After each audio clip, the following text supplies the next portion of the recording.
Quick IAS compose your dream. Hello दोस्तों, quick IAS YouTube channel पे आपका स्वागत है। आज के वीडियो में हम लोग भारत का भूगोल देखेंगे। बिल्कुल माइंड मैपिंग क्लास होगी, क्विक रिवीजन आपको करना है और भारत के भूगोल को बिल्कुल माइंड मैपिंग तरीके से बिल्कुल एटलस के माध्यम से बताऊंगा इसमें, और एटलस के माध्यम से समझाएंगे तो आपको बहुत जल्दी से याद हो जाएगा। क्योंकि 70 बीपीएससी का जो पेपर है और यूपीपीसीएस के पेपर है इसी महीने है, टाइम बहुत कम बचा है। तो यूपीपीसीएस और जो है आपका 70 बीपीएससी दोनों के लिए ये बहुत महत्वपूर्ण वीडियो है। वीडियो को पूरा देखिएगा, कहीं कोई डाउट लगे तो आप कमेंट करके पूछ लीजिएगा। बिल्कुल मैप के थ्रू चीज़ों को बताया हूँ, इसलिए इसको बहुत अच्छे से देखिएगा।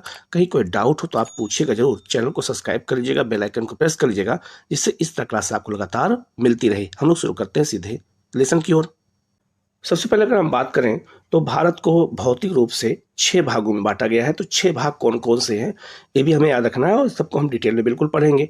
सबसे पहले अगर बात करते हैं तो सबसे पहले नंबर 1 यहाँ पे लिखा है, ये आपका है उत्तर का हिमालय। तो उत्तर का जो हिमालय है इसे 2 भागों में बांटा गया है, क्षैतिज और लंबवत। इसके बारे में हम लोग डिटेल में अभी हम लोग देखेंगे, ठीक है।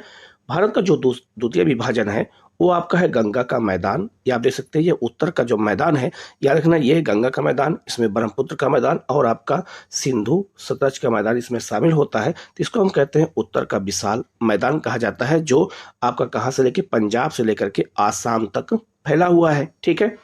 जो तीसरा विभाजन है उसे हम कहते हैं आपका प्रायद्वीपीय पठार। तो जो भारत का जो तीसरा विभाजन है वो प्रायद्वीपीय पठार का हिस्सा है, और प्रायद्वीपीय पठार में कई पठार आते हैं जिनकी चर्चा हम अभी आगे एक एक करके करेंगे, ठीक है।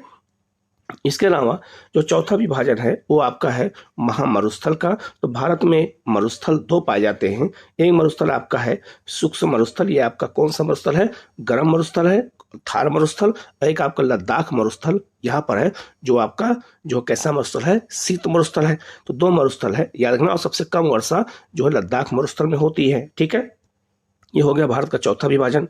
जो भारत का 5वां विभाजन है वो आपका है तटीय मैदान। यहाँ देख सकते हैं, एक आपका यहाँ पे पूर्वी तटीय मैदान और यहाँ पर है आपका पश्चिमी तटीय मैदान। तो पश्चिमी तटीय मैदान जो है कि चौड़ाई कम है, क्योंकि यहाँ नदियां सीधे अरब सागर में गिर जाती हैं। दूसरा आपका जो पूर्वी तटीय मैदान है, तो पूर्वी तटीय जो मैदान है वो काफी चौड़ा है, क्योंकि यहाँ पर कई नदियां डेल्टा बनाती है। जैसे आपका महानदी, गोदावरी, कृष्णा, कावेरी या अन्य नदियां हैं जो डेल्टा बनाती हैं, इसी वजह से यह मैदान काफी चौड़ा हो गया है। तो ये भी क्वेश्चन आपसे पूछा जाता है। तो ये आपका जो है भारत का 5वां विभाजन हो गया, ठीक है। और 6 नंबर पर विभाजन कौन है, आपका द्वीप समूह है। तो भारत में 2 द्वीप समूह हैं, एक आपका अंडमान निकोबार द्वीप समूह, एक आपका लक्षद्वीप द्वीप समूह है। ये दोनों द्वीप समूह भारत को जो है अलग अलग विस्तार है। तो याद रखना, भारत को 6 भौगोलिक भागों में बांटा गया है। मैंने सबके बारे में यहाँ डिटेल में बता दिया, आप इसको देख लीजिएगा। अब इनको अगर हम और डिटेल में जाएंगे तो और आपको अच्छे से समझ में आएगा, इसलिए वीडियो को पूरा देखिएगा तो पूरा आपका ज्योग्राफी एक ही क्लास में आपका जो है रिवीजन हो जाएगा। अब हम बात करते हैं हिमालय। हिमालय की उत्पत्ति कैसे होती है, पहले हम इसकी चर्चा करेंगे कि हिमालय की उत्पत्ति होती कैसे है। याद रखिएगा, जो इंडियन प्लेट है ये उत्तर की ओर खिसकते हुए आई है। आप इस चित्र में देख सकते हैं, ये उत्तर की ओर। पहले जो है भारत जो था, जो इंडियन प्लेट थी, ये आपका जो है दक्षिण गोलार्ध में था। इसे हम गोंडवाना का हिस्सा मानते थे, जो पेंजिया से टूटा हुआ था। वहां से उत्तर की ओर खिसकते हुए ऊपर आया है, और जब ये ऊपर की ओर आया तो यहाँ पर है आपका यूरेशियाई प्लेट। यूरेशिया का मतलब होता है यूरोप और प्लस एशिया। यूरेशियाई प्लेट थी, तो यूरेशियाई प्लेट स्थिर थी, इसमें कोई मूवमेंट नहीं था। इंडियन प्लेट उत्तर की ओर खिसकते हुए आई, और यूरेशियाई प्लेट और इंडियन प्लेट के बीच में एक तथित सागर था। इसी तथित सागर में जो है यूरेशियाई नदी की तरफ से और भारत की ओर से नदियां ला करके यहाँ पर बहुत सारे अवसाद को जमा कर दिया, और जब इंडियन प्लेट इससे टकराई तो यही अवसाद ऊपर की ओर निकल आए, जिससे अलग अलग हिमालय की उत्पत्ति हुई। जैसे आपका ट्रांस हिमालय, जो है आपका ग्रेट हिमालय, लघु हिमालय और शिवालिक हिमालय। तो इसे हम फोल्ड माउंटेन कहते हैं। तो फोल्ड माउंटेन की उत्पत्ति कैसे होती है, जब 2 प्लेटें आपस में टकराती हैं। तो अगर आपसे पूछा जाए कि जहाँ हिमालय आज है वहाँ पहले क्या था, तो वहाँ तथित सागर था, और हिमालय की उत्पत्ति किन 2 प्लेटों के टकराने से हुई है, तो भारतीय प्लेट और यूरेशियाई प्लेट के टकराने से हुई है। ये आपको अच्छे से याद रखना, यही सब क्वेश्चन एग्जाम में आपसे पूछा जाएगा। हम लोग आगे बढ़ते हैं। अब हम लोग हिमालय का अगर लंबवत विभाजन को देखते हैं तो हिमालय को लंबवत आधार पर 4 भागों में बांटा गया है। आप देख सकते हैं सबसे पहला आपका है ट्रांस हिमालय, सबसे ऊंचा, इसके बाद आपका ग्रेट हिमालय, फिर आपका लघु हिमालय और फिर आपका शिवालिक है। तो जैसे अगर हम नॉर्थ मान लेते हैं ये साउथ हो जाएगा, तो नॉर्थ से साउथ की ओर चलेंगे तो सबसे पहले ट्रांस हिमालय, फिर ग्रेट हिमालय, फिर लघु हिमालय और फिर शिवालिक हो जाएगा। तो याद रखिएगा यहाँ पर यूरेशियाई प्लेट थी, यहाँ पर इंडियन प्लेट थी, इसी के टकराने से ये चारों जो है हिमालय की उत्पत्ति हुई है। तो चारों के क्रम को आपको याद रखना है। ट्रांस हिमालय के दक्षिण में आपका तिब्बत का पठार है और तिब्बत के पठार के बाद चाइना में कुनलुन शान है। तो कुनलुन शान याद रखना एक पर्वत है, वहां पर पर्वत श्रेणी है, चाइना में है और चाइना में तिब्बत का पठार भी है। इसके बाद आपका ट्रांस हिमालय, ग्रेट हिमालय, लघु हिमालय और फिर शिवालिक हो जाता है। इसके बाद गंगा के मैदान की शुरुआत हो जाती है। गंगा के मैदान के बाद जो है आपका प्रायद्वीपीय पठार शुरू हो जाता है। तो याद रखना ये आपका अगर नॉर्थ है, ये साउथ है, तो ये क्रम भी आपको याद रखना पड़ेगा। ऐसे ही क्वेश्चन आपसे पूछे जाते हैं। अगर आप इसको एक बार मैप के थ्रू देखेंगे तो आप कभी इसको भूलेंगे नहीं और एग्जाम में आपके क्वेश्चन सही हो जाएंगे, क्योंकि आपने साल भर पढ़ाई किया है। बस आपको एक तरह से ये मैप के माध्यम से रिविजन चल रहा है। ठीक है, अब बात करते हैं हिमालय का क्षैतिज या प्रादेशिक विभाजन।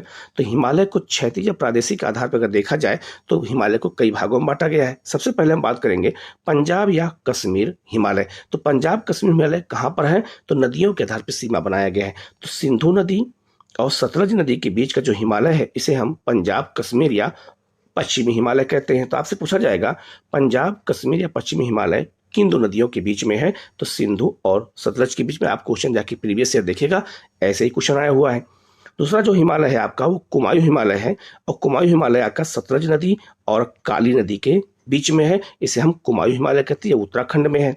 तीसरा जो आपका हिमालय है वो नेपाल हिमालय है और नेपाल हिमालय काली नदी और तिस्ता नदी के बीच में है। ठीक है, इसके बाद आपका तिस्ता नदी और ब्रह्मपुत्र नदी के बीच जो हिमालय है उसे असम या अरुणाचल हिमालय कहते हैं। और फिर इसके बाद यहाँ पर पूर्वोत्तर हिमालय आ जाता है जो अरुणाचल प्रदेश से लेकर के मिजोरम तक जाता है। तो आपको याद रखिएगा जो हिमालय का क्षैतिज या प्रादेशिक जो विभाजन है वो ये कितने आधार पर है? तो पहला आपका पंजाब या कश्मीर हिमालय, इसी को पश्चिमी हिमालय कहते हैं। दूसरा आपका कुमायूं हिमालय, तीसरा आपका नेपाल हिमालय, चौथा असम या अरुणाचल हिमालय और पांचवा पूर्वोत्तर हिमालय है। लेकिन इसमें आपको याद रखना है कि जो आपका पंजाब हिमालय कश्मीर हिमालय है ये सिंधु सतलज के बीच में, याद रखिएगा। कुमायूं हिमालय सतलज काली के बीच में, नेपाल हिमालय काली और तिस्ता के बीच में, और आपका असम या अरुणाचल हिमालय तिस्ता और ब्रह्मपुत्र के बीच में है। तो ये आपको ये याद रखना पड़ेगा। यही सब क्वेश्चन आपसे एग्जाम में पूछे जाएंगे। ठीक है, हम लोग आगे बढ़ते हैं। एक तरह से इस मैप के माध्यम से और समझ लेते हैं। तो अगर जो हिमालय आपका है तो ये अगर ये नॉर्थ है और ये साउथ है तो आप इस तरह से इस माध्यम से मैप के माध्यम से समझ सकते हैं। सबसे पहले नॉर्थ में आपका कौन सा है? ट्रांस हिमालय। ट्रांस हिमालय सबसे अंदर में है, इसे ट्रांस हिमालय को हम लोग आंतरिक हिमालय भी कहते हैं। इसके बाद आपका है ग्रेट हिमालय, इसके बाद आपका है लघु हिमालय और फिर आपका शिवालिक है। और शिवालिक सबसे बाहर की ओर है, इसलिए इसे बाह्य हिमालय कहते हैं। अब आपसे अगर पूछा जाए इन चारों हिमालय में सबसे पहले कौन सा बना, सबसे बाद में कौन सा बना है? तो सबसे पहले बना है ट्रांस हिमालय, क्योंकि ट्रांस हिमालय बनने के बाद जो है क्योंकि यूरेशियाई जब प्लेट से टकराया तो सबसे पहले मलबा ट्रांस हिमालय का ऊपर आया था। तो सबसे पहले ट्रांस हिमालय बना, फिर आपका ग्रेट हिमालय बना, फिर आपका लघु हिमालय और फिर शिवालिक बना। तो शिवालिक जो हिमालय है ये भारत का सबसे नवीन पर्वत है और अरावली जो है वो सबसे पुराना पर्वत है विश्व का, तो भारत का भी पुराना हो जाएगा। तो दोनों आपका उदाहरण हमारे भारत में मौजूद है। तो याद रखना शिवालिक क्या है? तो शिवालिक याद रखना भारत का सबसे नवीन हिमालय है, नवीन पर्वत है, ये आपको याद रखना पड़ेगा। और इनका क्रम भी याद रखेगा, चाहे आपसे साउथ से नॉर्थ की ओर पूछा जाए और चाहे नॉर्थ से साउथ की ओर पूछा जाए, ये क्रम आप अच्छे से याद रखना। यही सारे क्वेश्चन आपसे पूछे जाते हैं। ठीक है, अब हम लोग हिमालय पर्वत में कुछ और पहाड़ियों के क्रम को देख लेते हैं। अगर ये नॉर्थ है और ये अगर साउथ है तो याद रखना नॉर्थ से साउथ की ओर चलेंगे। तो आपको मैंने अभी बताया था कि पंजाब या कश्मीर हिमालय में याद रखना सिंधु और सतलज के बीच के हिमालय को कहते हैं। तो जो आपको पंजाब या कश्मीर हिमालय है इनमें कई हिमालय हैं। जैसे अगर आप बात करें सबसे नॉर्थ में आपका कौन सा है?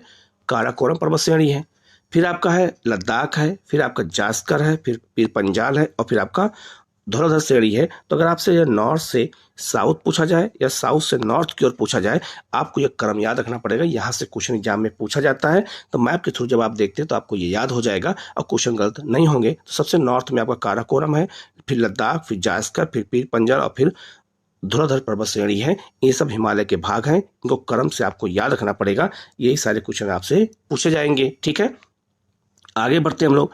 अब बात करते हैं ट्रांस हिमालय को। तो ट्रांस हिमालय में याद रखिएगा, ट्रांस हिमालय में 4 पर्वत श्रेणियां हैं। कौन कौन सी, यही क्वेश्चन आपसे पूछा जाता है। तो ट्रांस हिमालय सबसे नॉर्थ में है, तो ट्रांस हिमालय को आंतरिक हिमालय भी कहते हैं। इसे तिब्बत हिमालय भी कहा जाता है क्योंकि इसका विस्तार तिब्बत तक फैला हुआ है। तो सबसे नॉर्थ में इसमें काराकोरम पर्वत श्रेणी है। तो काराकोरम पर्वत श्रेणी किसका हिस्सा है, ट्रांस हिमालय का है। इसके बाद जो आपका इसी का हिस्सा है जो चीन में चला गया है, कैलाश पर्वत श्रेणी। तो कैलाश पर्वत श्रेणी याद रखिएगा, यह ट्रांस हिमालय का ही हिस्सा है जो चीन में स्थित है।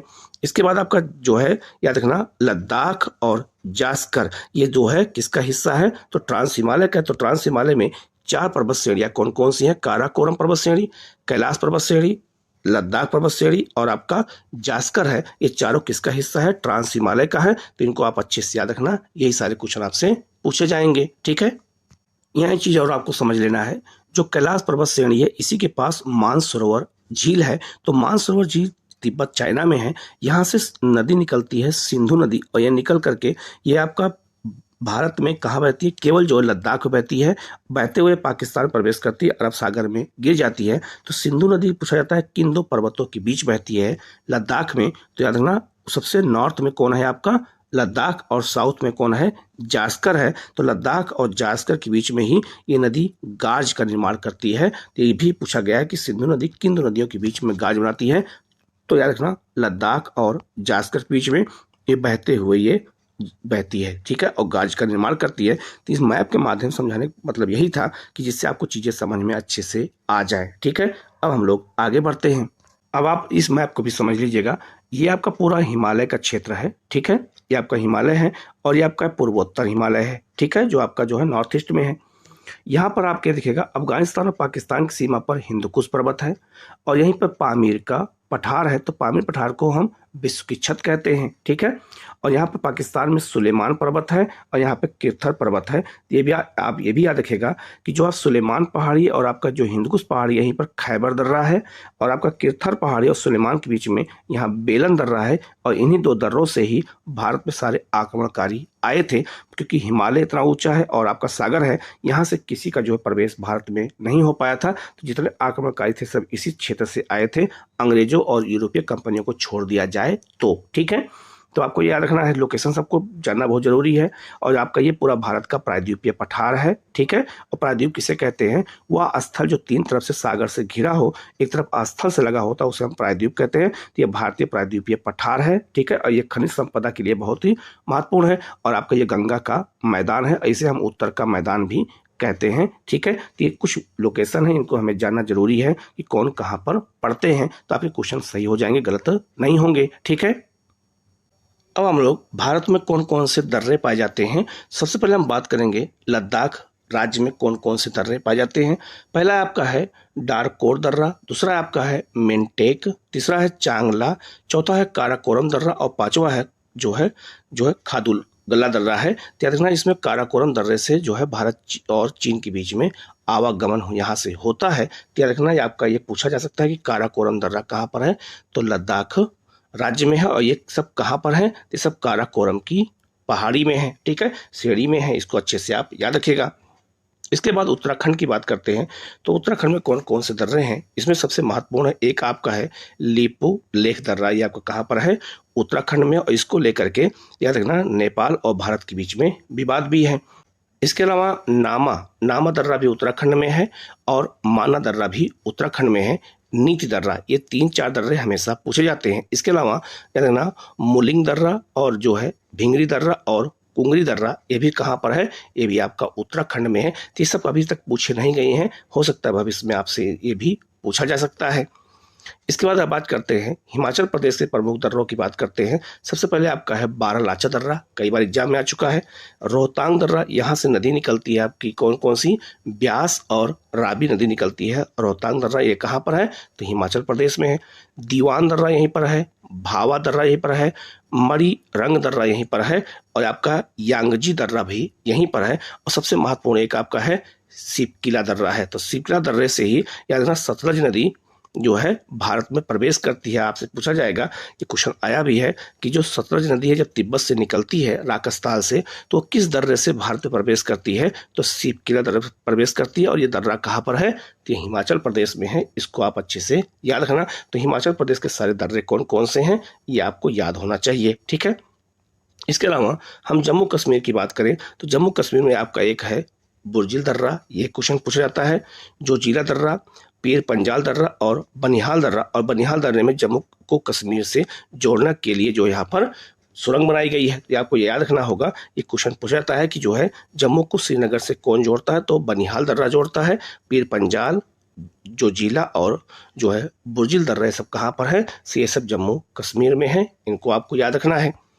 इसके बाद बात करते हैं पूर्वोत्तर भारत के प्रमुख दर्रों की। तो पूर्वोत्तर भारत की बात करें तो सबसे पहले सिक्किम की बात करते हैं। सिक्किम से याद रखना नाथुला दर्रा और जेलेपा दर्रा है। और नाथुला दर्रे से ही भारत और याद रखना चीन के साथ व्यापार होता है। इसके अलावा अगर बात करें अरुणाचल प्रदेश में तो एक आपका है सेला दर्रा है, यहाँ एक आपका बोमला दर्रा है, तुंगा दर्रा है और दीफू दर्रा यहीं पर है। और एक आपका है याद रखना जो है पांगसार दर्रा। ये सब कहाँ पर है? अरुणाचल प्रदेश में है। और दीफू दर्रे से याद रखेगा यहाँ से म्यांमार जाने का मार्ग है, ठीक है।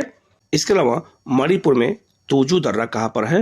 मणिपुर में। तो आप ये याद रखना। तो ये याद रखना अरुणाचल प्रदेश में कौन कौन से हैं, सिक्किम में कौन से हैं और मणिपुर में कौन से हैं, इनको आप अच्छे से याद रखना। मैप के थ्रू याद रखेंगे तो याद हो जाएगा।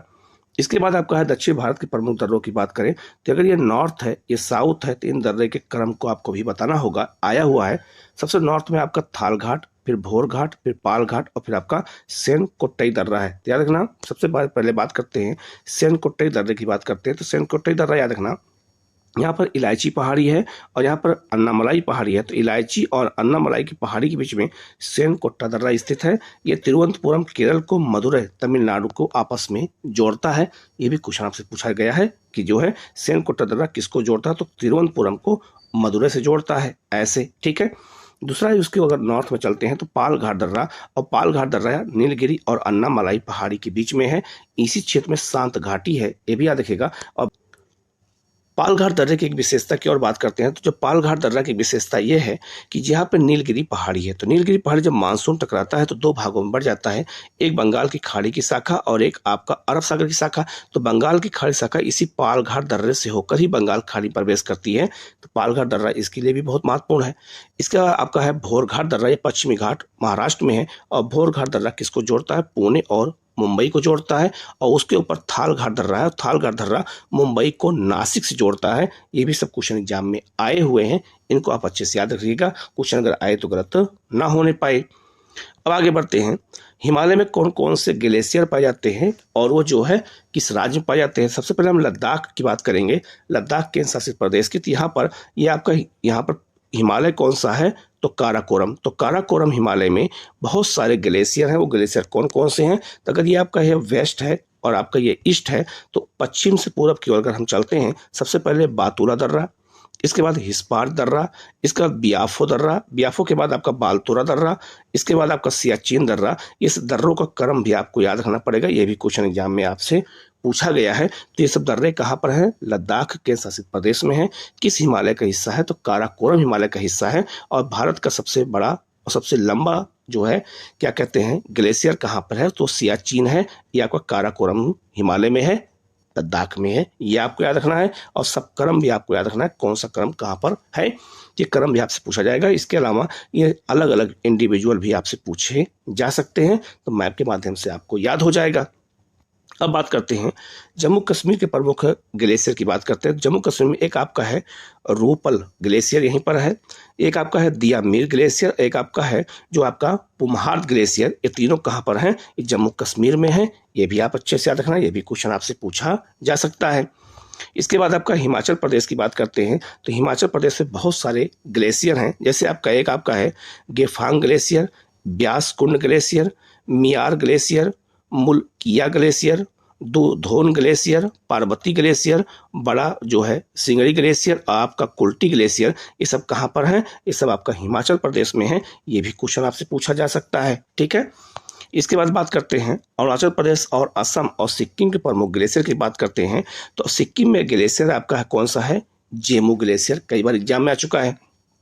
राथोंग ग्लेशियर और आपका लोनाक ग्लेशियर, ये तीनों कहाँ पर हैं? तो सिक्किम में, ये आपको याद रखना है। अरुणाचल प्रदेश की अगर बात करते हैं तो अरुणाचल प्रदेश में याद रखेगा एक ग्लेशियर आपका कौन सा है? बीचोम ग्लेशियर, एक आपका कांटो ग्लेशियर, एक आपका मजगोल ग्लेशियर, ये कहाँ पर है? अरुणाचल प्रदेश में है। और असम में एक ग्लेशियर है, उसका नाम है लेखा पानी ग्लेशियर, ये बहुत महत्वपूर्ण है। ये पूछा जा सकता है कि लेखा पानी ग्लेशियर कहाँ पर है? तो ये असम में है, असम हिमालय में स्थित है। तो आपको ये भी याद रखना है, ये भी क्वेश्चन आपसे पूछा जाएगा, ठीक है। तो बिल्कुल मैप के थ्रू में पढ़ना है। उत्तराखंड के ग्लेशियर की बात करते हैं तो उत्तराखंड में बहुत सारे ग्लेशियर हैं। जैसे सबसे पहले अगर बात करते हैं, एक आपका है सोना ग्लेशियर, कहाँ पर है? उत्तराखंड में। पिंडारी ग्लेशियर, ये भी उत्तराखंड में है। सतोपथ ग्लेशियर, और यहाँ से क्वेश्चन ज्यादा पूछ जाते हैं, ठीक है। सतोपथ ग्लेशियर, ये भी आपका उत्तराखंड में है। बद्रीनाथ ग्लेशियर, मिलाम ग्लेशियर, कई बार एग्जाम में आए, ये भी यहीं पर है। इसके अलावा जो है उत्तराखंड में गंगोत्री ग्लेशियर है, जहाँ से गंगा नदी निकलती है। बंदरपुछ ग्लेशियर यहीं पर है। यमुनोत्री ग्लेशियर यहीं पर है, जहाँ से नदी निकलती है, कौन सी? यमुना। इसके अलावा चोराबांडी ग्लेशियर यहीं पर है। इसके अलावा याद रखना बाफनी ग्लेशियर यहीं पर है और कुमायूं हिमालय में ये स्थित है। इसके अलावा याद रखना रालम, रालम ग्लेशियर कहाँ पर है? ये भी आपका उत्तराखंड में है। तो ये सारे ग्लेशियर कहाँ है? उत्तराखंड में। इनको आप अच्छे से याद रखना, यही सब क्वेश्चन एग्जाम में आपसे पूछे जाएंगे, ठीक है। हम लोग आगे बढ़ते हैं। अब हम लोग भारत की कुछ और पहाड़ियों को देख लेते हैं। सबसे पहले अगर हम मध्य प्रदेश की बात करते हैं तो मध्य प्रदेश में एक पर्वत श्रेणी है विंध्य पर्वतमाला, जो गुजरात से शुरू होती है और यह बिहार तक जाती है। इसके अलावा याद रखिएगा दूसरा है आपका कौन सा है? सतपुड़ा पर्वतमाला, और सतपुड़ा की सबसे ऊंची चोटी कौन सी है? महादेव चोटी है, महादेव पर्वत चोटी है, ठीक है। और याद रखना सतपुड़ा और आपका जो है विंध्य पर्वत के बीच से अमरकंटक की चोटी से नदी निकलती है, कौन सी? नर्मदा नदी निकलती है। मैकाल पर्वत श्रेणी कहाँ पर है? तो ये याद रखना छत्तीसगढ़ और मध्य प्रदेश की सीमा पर है। तो ये बात ये भी याद रखना कि ये आपका बायो रिजर्व का क्षेत्र है। और एक ये इंपॉर्टेंट ये है, आपसे पूछा जाएगा कि नर्मदा नदी किन दो पर्वतों के बीच बहती है? तो आपको याद रखना होगा, ये एक तरफ आपका कौन सा है? विंध्य पर्वत, एक तरफ कौन सा आपका है? सतपुड़ा पर्वत। इसी के बीच में भ्रंश घाटी में बहती है, इसे हम रिफ्ट घाटी भी कहते हैं। तो कौन नदी बहती है? नर्मदा। इसको आप अच्छे से याद रखिएगा, ठीक है। इसके अलावा बात करते हैं तो आपका राजस्थान की प्रमुख पहाड़ियाँ कौन कौन सी हैं? तो राजस्थान में याद रखना अरावली पर्वतमाला, ये आपका गुजरात से शुरू होती है और ये दिल्ली तक आती है, ठीक है। तो दिल्ली का जो राष्ट्रपति भवन है वो आपका रायसीमा हिल पर है, तो आपका किसका भाग है? तो याद रखना वो आपका अरावली पर्वत श्रेणी का भाग है। अरावली पर्वत श्रेणी विश्व की सबसे पुरानी वलित पर्वत श्रेणी है, फोल्ड माउंटेन है, सबसे ओल्ड है, ठीक है, आपको याद रखना है। और यहीं पर आपका एक खैत्री पहाड़ी पर जहाँ पे तांबे का उत्पादन होता है, ये भी कहाँ पर है? तो राजस्थान में है, ये भी याद रखना। और अरावली की सबसे ऊंची जो चोटी है वो गुरु शिखर है, ठीक है। और वहीं पर जो है याद रखना जैन धर्म के कई मंदिर बनवाए गए हैं, ये भी याद रखना। वो जो माउंट आबू है वो इसीलिए जाना ही जाता है। तो माउंट आबू सबसे बड़ा पर्वत है अरावली का, उसकी सबसे ऊंची चोटी है गुरु शिखर है, ये आपको अच्छे से याद रखना। ये कहाँ पर है? राजस्थान में है। इसके बाद बात करते हैं गुजरात की प्रमुख पहाड़ियों की। तो गुजरात में आपका जो ये वाला क्षेत्र है इसको काठियावाड़ क्षेत्र कहते हैं और इसे कच्छ प्रायद्वीप का क्षेत्र कहते हैं। तो कच्छ प्रायद्वीप पे अगर हम बात करते हैं तो कई पहाड़ियाँ पे हैं। एक वहाँ पर है धौला पर्वतमाला, एक आपका है कच्छ की पहाड़ियाँ, ये दोनों कहाँ पर हैं? तो कच्छ प्रायद्वीप में है, ठीक है। इसके अलावा अगर हम काठियावाड़ प्रायद्वीप की बात करते हैं तो यहाँ पर एक है आपका वर्धा पहाड़ियाँ, पूछा जाएगा वर्धा पहाड़ी कहाँ है? गुजरात में है। इसके अलावा गिरनार पहाड़ी यहीं पर है, ठीक है। इसके बाद गिर पर्वतमाला यहीं पर है, जो याद रखना एशियाई शेरों का निवास स्थान है। इसके अलावा आपका मांडो पहाड़ी कहाँ पर है? ये भी आपका गुजरात में है। तो काठियावाड़ में 4 पहाड़ियों का क्रम आपको अच्छे से याद रखना पड़ेगा, ये कहाँ पर स्थित है। इसके अलावा राजपीपला की पहाड़ी कहाँ पर है? ये भी याद रखना गुजरात में है। और यहीं से फिर इसके बाद जो है विंध्य पर्वत की शुरुआत हो जाती है। तो सारे पर्वतों को आपको याद रखना पड़ेगा किन किन राज्यों में कहाँ पर। बिल्कुल हम मैप के थ्रू आपको बता रहे हैं, इससे क्वेश्चन गलत ना होने पाए। इसके बाद बात करते हैं आपका क्या कहते हैं, नॉर्थ ईस्ट की बात करते हैं, जो है पूर्वोत्तर राज्य की बात करते हैं। सबसे पहले बात करते हैं याद रखना मिजो पहाड़ी कहाँ पर है? ये मिजोरम में है। पूर्वी मणिपुर पहाड़ी कहाँ है? मणिपुर में है, याद रखना। इसके बाद यहाँ नागा पहाड़ी है और नागा पहाड़ी के बाद आपका पड़ जाता है अरुणाचल प्रदेश। तो अरुणाचल प्रदेश में कई जनजातियों के नाम पे यहाँ पहाड़ी हैं, जैसे आपका एक पटकाई बूम पहाड़ी कहाँ पर है? ये आपका ये अरुणाचल प्रदेश में है। मिसमी जनजाति पाई जाती है, इसलिए यहाँ पे मिसमी पहाड़ी यहीं पर है, ये क्वेश्चन कई बार आ चुका है। आबोर पहाड़ी कहाँ पर है? ये भी आपका अरुणाचल प्रदेश में है, आबोर नामक जनजाति के नाम पर है। मिरी पहाड़ी कहाँ है? ये भी आपका अरुणाचल प्रदेश में है। और बोमडीला पहाड़ी कहाँ है? ये भी आपका बोमडीला पहाड़ी, ये भी अरुणाचल प्रदेश में है। ये सब कहाँ पर है तो याद रखना, ये सब हिमालय का भाग माने जाते हैं और अलग अलग जनजातियों के नाम पे रखे गए हैं। और एक यहाँ पर आपका है डफला पहाड़ी, ठीक है। तो डफला पहाड़ी कहाँ है, ये भी अरुणाचल प्रदेश में है और डफला जनजाति भी वहाँ पर है, ठीक है। तो याद रखना अरुणाचल प्रदेश में कितनी पहाड़ियाँ हैं, पटकाई बूम, मिसमी, आबोर, मेरी, बोमडीला और जो है डाफला, ये सब अरुणाचल प्रदेश की है, इनको याद रखना है। और आपका याद रखेगा जो मेघालय है, मेघालय में 3 पहाड़ियाँ हैं, गारो, खासी और जयंतिया। तो सबसे अगर नॉर्थ की बात करते हैं, ठीक है, तो नॉर्थ से साउथ की ओर इन पहाड़ियों को क्रम भी हमें सजाना होगा, ठीक है। मिसमी से लेकर के इन सब चीज़ों को हमें देखना होगा। और ये भी याद रखेगा अगर हम गारो की बात करें तो गारो सबसे जो है पश्चिम में है, बीच में आपका खासी है और फिर आपका जयंतिया, और इसको हम शिलांग पठार या मेघालय के पठार के नाम से भी जानते हैं, ठीक है। आगे बढ़ते हैं हम लोग। अब हम बात करते हैं केरल और तमिलनाडु की पहाड़ियों की बात करते हैं। तो केरल और तमिलनाडु में अगर बात करें तो सबसे पहले हम बात करेंगे नीलगिरी पहाड़ी की। तो नीलगिरी पहाड़ी 3 राज्यों की सीमा पर स्थित है। कौन कौन से राज्य हैं, तो नीलगिरी पहाड़ी 3 राज्य में है, केरल में, कर्नाटक में और आपका तमिलनाडु में है, ठीक है। तो याद रखना नीलगिरी पहाड़ी में जो आपका तमिलनाडु की साइड है यहाँ चाय का उत्पादन होता है, जो नीलगिरी आपका कर्नाटक में है वहाँ पे कॉफ़ी का, और जो आपका केरल में है वहाँ मसाले का उत्पादन होता है, ठीक है। और इसकी सबसे ऊंची चोटी कौन है, टोडा बेटा है। नीलगिरी के बाद जो है आपका पालघाट दर्रा यहीं पर है, और फिर आपका है अन्नामलाई की पहाड़ी। अन्नामलाई की पहाड़ी की सबसे ऊंची चोटी कौन है, अनाईमोड़ी है। अनाईमोड़ी दक्षिण भारत की सबसे ऊंची चोटी है। इसके बाद यहाँ पर एक सेवराय पहाड़ी है, आपका कहाँ पर, तमिलनाडु में है। पालनी पहाड़ी कहाँ है, ये भी तमिलनाडु में है। और जावड़ी पहाड़ी कहाँ है, ये भी तमिलनाडु में है। ये सब पहाड़ियों के बारे में एग्जाम में कई बार एग्जाम आया हुआ है क्वेश्चन, तो आप इनको लोकेशन के अनुसार पूरा याद कर लीजिएगा। इसके बाद यहाँ पर आपका कार्डमम या इलायची पहाड़ी है, ये आपका कहाँ पर है, तो याद रखना ये आपका केरल और तमिलनाडु की सीमा पर है। इसकी सबसे ऊंची चोटी कौन है, अगस्ता मलाई है, ठीक है, वो भी आपका बायो रिजर्व है। तो इसके बाद आपका कौन पड़ेगा, तो याद रखना अन्नामलाई, फिर आपका नीलगिरी, और यहाँ पर पालघाट दर्रा, यहाँ पर आपका सेनकोट्टे दर्रा, जो मैंने आपको ऊपर पहले ही बता दिया है, ठीक है। तो ये कौन कौन सा पहाड़ी कहाँ पर है, केरल में कौन सी है, कौन तमिलनाडु में है, कौन तमिलनाडु की सीमा बनाती है केरल की, तो याद रखना केरल और तमिलनाडु की सीमा ये 2 पहाड़ियाँ बनाती हैं, अन्नामलाई और इलायची। और आपका नीलगिरी 3 राज्य में है, मैंने आपको बता दिया, इसको अच्छे से याद रखिएगा। आगे बढ़ते हैं। अब बात करते हैं दक्षिण भारत की कुछ प्रमुख पहाड़ियों की बात करते हैं। तो आपका ये महाराष्ट्र में, तो महाराष्ट्र में जो पहाड़ी है आपका रखना ये पश्चिमी घाट है। तो पश्चिमी घाट याद रखना, यहाँ पर एक अजंता पहाड़ी है, अजंता की गुफाएं यहीं पर हैं। इसके बाद यहीं पर आपका एलोरा की पहाड़ी है, ये भी याद रखिएगा। बालाघाट पर्वतमाला कहाँ है, ये भी आपका कहाँ पर है, महाराष्ट्र में है। हरिश्चंद्र पर्वतमाला कहाँ है, ये भी महाराष्ट्र में है। और महादेव पर्वतमाला कहाँ है, ये भी आपका कहाँ पर है, महाराष्ट्र में है। तो यार एक यहाँ कन्फ्यूजन आप दूर कर लीजिएगा। अगर पूछा जाए महादेव पर्वतमाला कहाँ पर है, तो ये महाराष्ट्र में है। लेकिन महादेव पहाड़ी अगर पूछा जाए, महादेव पहाड़ी, तो याद रखना ये पहाड़ी कहाँ पर है, तो ये एमपी में है। तो कंफ्यूज मत होना, ये पहाड़ी है या पर्वतमाला है, एक रेंज की बात हो रही है, ठीक है। तो ये बहुत महत्वपूर्ण है, इसको आप अच्छे से याद रखिएगा, ठीक है।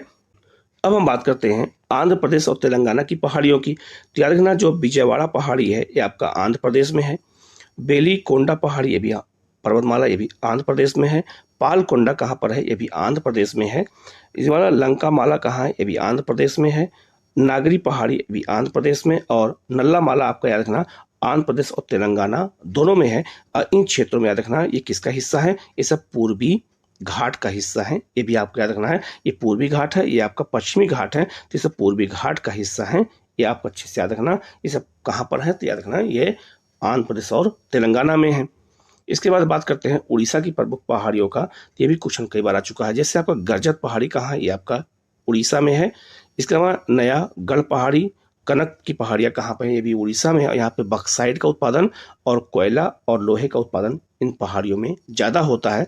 इसके अलावा खोदामल की पहाड़ियाँ, ये भी आपका उड़ीसा में है। इसके अलावा बादाम पहाड़ी, ये भी उड़ीसा में, जो लोहे के उत्पादन के लिए प्रसिद्ध है। और सुंदरगढ़ पहाड़ी, ये भी लोहे के लिए प्रसिद्ध है, ये भी कहाँ पर है, उड़ीसा में है। तो ये पहाड़ियाँ सब उड़ीसा में है। इनके लोकेशन को नाम के अनुसार याद कर लेना, ये भी आपसे पूछा जाएगा। इसके बाद आपका है कर्नाटक की पहाड़ियों की बात करते हैं। तो कर्नाटक की पहाड़ियों में यहाँ पर याद रखिएगा पठार भी है और पहाड़ी भी है। तो पठार में कई छोटी छोटी जो पहाड़ियाँ हैं इनमें लोहा और याद रखना बहुत ज़्यादा पाया जाता है। लोहे के साथ साथ यहाँ पर याद रखिएगा ये क्या कहते हैं, सोना बहुत ज़्यादा यहाँ पाया जाता है इस पठार में और इस पहाड़ी में यहाँ पे। और यहाँ की पहाड़ियों की जो ऊंचाई है उस पर कॉफ़ी खेती बहुत ज़्यादा की जाती है। तो अगर बात करें हम कर्नाटक की, तो यहाँ पर बादाम पहाड़ी है। बादाम पहाड़ी याद रखिएगा, यहाँ पर लोहे का भंडार ज़्यादा पाया जाता है। चित्रदुर्ग की पहाड़ी कहाँ पर है? पहाड़ियाँ ये भी कर्नाटक में है। नंदी पहाड़ियाँ कहाँ है? ये भी कर्नाटक में है। बाबा बुदन की पहाड़ी कहाँ है? ये भी कर्नाटक में है, ये लोहे के लिए प्रसिद्ध है। सिमोगा पहाड़ी ये भी आपका कर्नाटक में है, ये भी लोहे के लिए प्रसिद्ध है। कोपट पहाड़ियाँ ये भी कर्नाटक में है, ये भी लोहे के लिए प्रसिद्ध है। गोगक पहाड़ियाँ ये भी लोहे के लिए प्रसिद्ध हैं, ये भी कर्नाटक में है। तो ये सब पहाड़ियाँ कहाँ हैं? तो याद रखना, ये सब जो है कर्नाटक में है। ये सब के नाम याद रखना पड़ेगा आपको, ये पूछा जाता है एग्जाम में, ठीक है। इसके बाद आपका है छत्तीसगढ़। छत्तीसगढ़ में याद रखना कोरिया की पहाड़ी है। कोरिया एक देश भी है, ठीक है। तो कोरिया की पहाड़ी कहाँ है? छत्तीसगढ़ में है। रामगढ़ की पहाड़ी ये भी छत्तीसगढ़ में है। बस्तर की पहाड़ी कहाँ है? ये भी छत्तीसगढ़ में है, लोहे के लिए बहुत प्रसिद्ध है, ठीक है। इसके बाद बैराटीला की पहाड़ी, और बैराटीला लोहे के लिए प्रसिद्ध है। और बैराटीला लोहे की पहाड़ी, ये मतलब पहाड़ी का भी नाम है, लोहे की एक खान भी है। ये भी याद रखिएगा, ये भी आपसे क्वेश्चन पूछा जा सकता है। तो ये इंपॉर्टेंट इसलिए है क्योंकि याद रखना बैराटीला सबसे आधुनिक खान है। यहाँ मशीनों द्वारा लोहे का उत्पादन होता है, और यहाँ का लोहा जापान और कोरिया को जो है विशाखापट्टनम और पारादीप से निर्यात कर दिया जाता है। तो आप इसको भी अच्छे से याद रखिएगा। इसके बाद अगर हम बात करते हैं तो याद रखना एक उदयपुर पहाड़ी कहाँ पर है? ये भी याद रखना, ये कहाँ पर है? छत्तीसगढ़ में है। ये भी बहुत बहुत महत्वपूर्ण है, आपसे पूछा जा सकता है, ठीक है। इसके बाद बात करते हैं पश्चिमी घाट और पूर्वी घाट की। तो पश्चिमी घाट ये है और पूर्वी घाट ये है। तो पश्चिमी घाट एक सतत है, ठीक है, और पूर्वी घाट जो है यहाँ कई भागों में अलग अलग टूटा हुआ है, क्योंकि यहाँ नदियाँ बहती हैं, ठीक है। तो याद रखना जो पश्चिमी घाट है इसको हम सह्याद्री भी कहते हैं, और पश्चिमी घाट को 16 डिग्री जो है अक्षांश जो रेखा है ये दो भागों में बांटती है। किसको? पश्चिमी घाट को। उत्तरी वाले को हम उत्तरी सह्याद्री और दक्षिण वाले को दक्षिण सह्याद्री के नाम से जानते हैं, ठीक है। इसके बाद रखिएगा जो पूर्वी घाट है और जो पश्चिमी घाट है दोनों आपस में कहाँ मिलते हैं? नीलगिरी पहाड़ी में। तो नीलगिरी पहाड़ी याद रखिएगा पूर्वी और पश्चिमी घाट का मिलन बिंदु है, ये आपको याद रखना है। और पश्चिमी घाट जो है याद रखना 16 डिग्री जो अक्षांश रेखा है ये दो भागों में बांटती है। उत्तर वाले को उत्तरी सह्याद्री और दक्षिण वाले को दक्षिण सह्याद्री कहते हैं। तो अब ये कंफ्यूज मत हो जाइएगा, ये भी क्वेश्चन आपसे पूछा जा सकता है, आप लोग गलत मत करिएगा, ठीक है। अब हम लोग बात करते हैं भारत के सबसे दूरस्थ बिंदु कौन कौन से हैं पूर्व, पश्चिम, उत्तर, दक्षिण में। तो अगर पूछा जाए सबसे साउथ में भारत का जो क्षेत्र है वो आपका है इंदिरा पॉइंट, ठीक है। ये आपका कहाँ पे है? ग्रेट निकोबार में है, जो वर्तमान में डूब गया है, लेकिन इसी को माना जाता है, ठीक है। अब मुख्य भूमि की बात करते हैं तो मुख्य भूमि में सबसे जो दक्षिणी बिंदु है आपका कन्याकुमारी है, ठीक है। मुख्य भूमि पर दक्षिणतम बिंदु है, ये मुख्य लैंड हो गया। ये आपका कौन सा क्षेत्र हो गया? अंडमान निकोबार क्षेत्र हो गया। सबसे पश्चिम में आपका याद रखना गुहार मोती, ये आपका गुजरात में है, ठीक है। सबसे उत्तरी क्षेत्र कहाँ है? याद रखना इंदिरा कोल है, या सियाचिन लद्दाख में सबसे उत्तरी है। और सबसे पूर्व में कहा जाए तो पूर्वी बी जो है किबीथू है, आपका कहाँ पर है? अरुणाचल प्रदेश में है। तो सबसे पूर्वी, सबसे पश्चिमी, सबसे उत्तरी और सबसे दक्षिणतम बिंदु कौन कौन सा है? यहाँ से भी क्वेश्चन पुटअप होता है, आप लोग गलती मत करना, आप लोग याद कर लेना इसको, ठीक है। आपको ये मैप देखे रहेंगे तो आपको याद हो जाएगा। अब हम लोग भारत के प्रमुख बायो रिजर्व को देख लेते हैं। तो भारत में बायो रिजर्व की संख्या कितनी है? 18 है। तो किन किन राज्यों में है सबके मैं यहाँ एक साथ बता देता हूँ। कोल्ड डेजर्ट कहाँ पर है? हिमाचल प्रदेश में आपसे पूछा जाएगा। कच्छ का रण कहाँ पर है? तो यह गुजरात में है। नीलगिरी जो है कहाँ पर है? तो नीलगिरी याद रखना तमिलनाडु, केरल और कर्नाटक तीनों में है। सिमलीपाल कहाँ पे? आपका उड़ीसा में है। शेषाचलम कहाँ पर? आपका आंध्र प्रदेश में है। और अगस्त्यामलाई तमिलनाडु और केरल में है। तो ये कुछ जो है बायोस्फीयर रिजर्व किन किन राज्यों में, ये भी क्वेश्चन पूछा जाता है, मैं आपके थ्रू याद कर लेंगे। इसके अलावा कंचनजंगा कहाँ पर है? ये आपका सिक्किम में है। नोकरेक कहाँ पर है? आपका मेघालय में है। डिब्रू सुखोया कहाँ पर? आसाम में है। सुंदरबन डेल्टा कहाँ पर? आपका पश्चिम बंगाल में है। और ग्रेट निकोबार द्वीप समूह, ग्रेट निकोबार कहाँ पर है? तो ये आपका अंडमान निकोबार में है। ये भी आपका एक बायोस्फीयर रिजर्व है। इसके अलावा बायोस्फीयर रिजर्व और बात करते हैं तो उत्तराखंड में नंदा देवी है। मानस कहाँ पर है? आपका आसाम में है, तो आसाम में 2 है। दिहांग दिबांग कहाँ पर है? तो ये आपका ये अरुणाचल प्रदेश में है। इसके अलावा अचना कमार अमरकंटक कहाँ है? मध्य प्रदेश और छत्तीसगढ़ में है। पन्ना और पंचमढ़ी 2 कहाँ पर है? तो 2 एमपी में है, ठीक है। पन्ना और पंचमढ़ी अलग अलग हैं, मैंने यहाँ एक साथ लिखा है, 2 अलग हैं। और आपका मन्नार की खाड़ी कहाँ पर है? आपका ये तमिलनाडु में है। तो भारत में 18 बायो रिजर्व कौन कौन से हैं मैंने बता दिया है, ये भी आप अच्छे से याद रखिएगा। अब बात करते हैं भारत की जलवायु को। तो भारत की जलवायु याद रखिएगा 2 भागों में बटा हुआ है। क्लाइमेट, जो आपका कर्क रेखा भारत के बीच से गुजरती है, ठीक है। तो भारत के जो दक्षिण वाला भाग है इसको हम कहते हैं उष्णकटिबंधीय क्षेत्र, और जो उत्तर वाला भाग है उसे हम कहते हैं शीतोष्णकटिबंधीय क्षेत्र कहते हैं। तो चाहे उत्तर प्रदेश हो, बिहार हो, ये सब जो क्षेत्र हैं ये सब कहाँ पर हैं? ये सब शीतोष्णकटिबंध में आते हैं, और आपका ये उष्णकटिबंध में आता है। ये भी आपको याद रखना पड़ेगा, ये भी क्वेश्चन आपसे पूछा जा सकता है। आगे बात करते हैं भारत के प्रमुख परमाणु रिएक्टर कितने हैं। तो भारत के प्रमुख परमाणु रिएक्टर कहाँ कहाँ पे हैं, ये भी क्वेश्चन आपसे पूछा जाएगा। ज्योग्राफी के जितने पॉइंट हो सकते हैं मैं सब आपको बता दूंगा यहीं पे, एक ही वीडियो में आपका सारा जो है काम खत्म हो जाएगा, सारा रिवीजन हो जाएगा। तो भारत के परमाणु रिएक्टर की बात करें तो गोरखपुर जो है याद रखना, फतेहाबाद ये हरियाणा में है, ये आपका परमाणु रिएक्टर है। नरोरा जो है उत्तर प्रदेश के गंगा नदी किनारे बुलंदशहर में है, तो ये उत्तर प्रदेश में है। हरिपुरा भी बन रहा है, ये आपका पश्चिम बंगाल में है। जो है कोकवाड़ा ये कहाँ पर है, ये आपका आंध्र प्रदेश में बनाया जा रहा है। कलपक्कम अभी चर्चा में भी है, तो कलपक्कम कहाँ पर है, ये तमिलनाडु में है। और कुडमकुलम कहाँ है, ये भी तमिलनाडु में है, और दोनों रूस की सहायता से बनाया गया है। कैगा कहाँ पर है, कर्नाटक में है। जैतपुरा और तारापुर कहाँ पर है, ये दोनों महाराष्ट्र में है। चुटका कहाँ पर है, तो ये एमपी में है। मीठी बिरदी कहाँ पर है, ये आपका गुजरात में है। काकरापारा ये भी गुजरात में है। और रावत भाटा कहाँ पर है, आपका ये कोटा राजस्थान में है, चंबल नदी किनारे। तो भारत के कितने परमाणु रिएक्टर हैं मैंने ही बता दिया है, याद कर लीजिएगा, एक क्वेश्चन यहाँ से भी आता है, ठीक है। आगे बढ़ते हैं हम लोग। अब बात करते हैं लक्षद्वीप की, बात कर लेते हैं। लक्षद्वीप याद रखिएगा, ये लक्षद्वीप अलग अलग जो है अक्षांश रेखाओं से अलग हुआ है। जैसे 8 डिग्री जो चैनल है, तो 8 डिग्री से याद रखना ये मालदीव और पूरा लक्षद्वीप और साथ में मिनिकॉय अलग होता है। अब आपसे पूछा जाएगा कि लक्षद्वीप द्वीप समूह और आपका मालदीव के बीच में कौन सा अक्षांश रेखा अलग होती है, करती है, तो 8 डिग्री अक्षांश रेखा अलग करती है। तो आपको याद रखना पड़ेगा मालदीव और आपका लक्षद्वीप को अलग करने वाला अक्षांश रेखा कौन है, 8 डिग्री है। और थोड़ा ऊपर जाएंगे तो 9 डिग्री आ जाएगा। तो 9 डिग्री इंपॉर्टेंट इसलिए है क्योंकि जो लक्षद्वीप है उसमें कई द्वीप समूह है। लक्षद्वीप में एक द्वीप समूह है आपका अमीनी द्वीपी, एक आपका कन्नानौर, और आपका एक है मिनिकॉय। तो अगर आपसे पूछा जाए कि 9 डिग्री किसको अलग करता है, तो याद रखना ये कन्नानौर को और मिनिकॉय को अलग करता है। और 11 डिग्री चैनल किसको अलग करता है, अमीनी द्वीप को कन्नानौर से अलग करता है। ये हमें अच्छे से आज जानकारी होनी चाहिए, अगर ये क्वेश्चन आए तो गलत ना होने पाए। तो याद रखना, जैसे आपका अंडमान निकोबार में अलग अलग द्वीप समूह होते हैं, वैसे लक्षद्वीप में भी हैं। लक्षद्वीप में एक आपका अमीनी द्वीप है, एक कन्नानौर है, एक आपका मिनिकॉय है, ठीक है। इन सबको मिला के हम लक्षद्वीप बोलते हैं, ये आपको अच्छे से याद रखना है। और किस किस डिग्री चैनल द्वारा अलग होते हैं, यही सब क्वेश्चन आपसे एग्जाम में पूछे जाएंगे, ठीक है। अब बात करते हैं भारत के अक्षांश और देशांतर रेखाओं की बात कर लेते हैं, ठीक है। तो याद रखना, अगर पूछा जाए कि भारत का सबसे साउथ अक्षांश कौन सा है, तो ये है, आप देखिएगा लिखा है 6 डिग्री 45 मिनट। 6 डिग्री 45 मिनट से भारत शुरू होता है अंडमान निकोबार से, यहाँ से।